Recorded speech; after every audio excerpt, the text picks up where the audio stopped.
Sagrado ang dugo.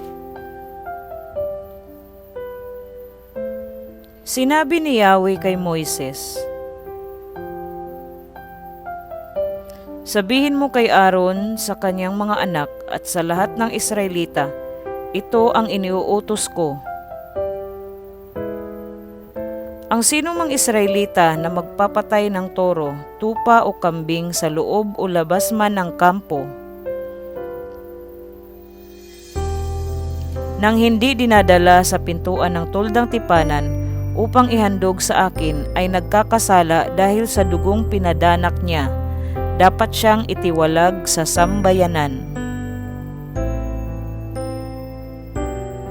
Ang layunin nito'y upang ihandog kay Yahweh ang mga hayop sa halip na patayin sa parang. Dapat nilang dalhin iyon sa pari sa may pintuan ng tuldang tipanan upang ihandog kay Yahweh bilang handog pangkapayapaan. Iwiwisik ng pari ang dugo nito sa altar sa pintuan ng tuldang tipanan. Ang taba niyon ay susunugin at ang usok nito'y magiging mabangong samyo para kay Yahweh. Sa gayon, hindi na nila iaalay ang mga hayop na ito sa demonyo na anyong kambing na kanilang sinasamba. Ito'y tuntuning susundin nila at ng kanilang lahi habang panahon. Sabihin mo sa kanila na sinumang Israelita o dayuhang kasama nila ang magsunog ng handog na hindi dinadala sa may pintuan ng tuldang tipanan upang ihandog sa akin ay ititiwalag sa sambayanan.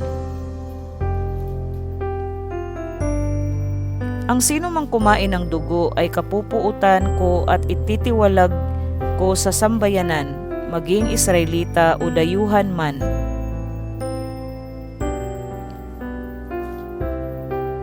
Sapagkat ang buhay ay nasa dugo at iniuutos ko na dapat ihandog iyon sa altar bilang pantubos sa inyong buhay. Kaya nga, hindi ito dapat kainin ninuman, maging siya'y Israelita o dayuhan man.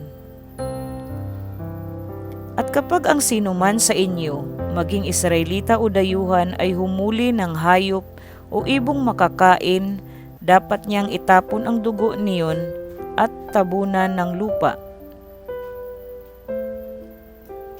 Sapagkat ang buhay ng bawat hayop ay nasa dugo, kaya huwag kayong kakain ng dugo. Ang sinumang lumabag dito'y ititiwalag sa sambayanan.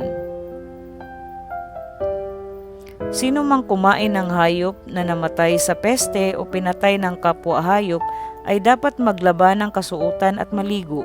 Hanggang gabi siya'y ituturing na marumi. Kung hindi niya gagawin iyon, siya'y mananagot.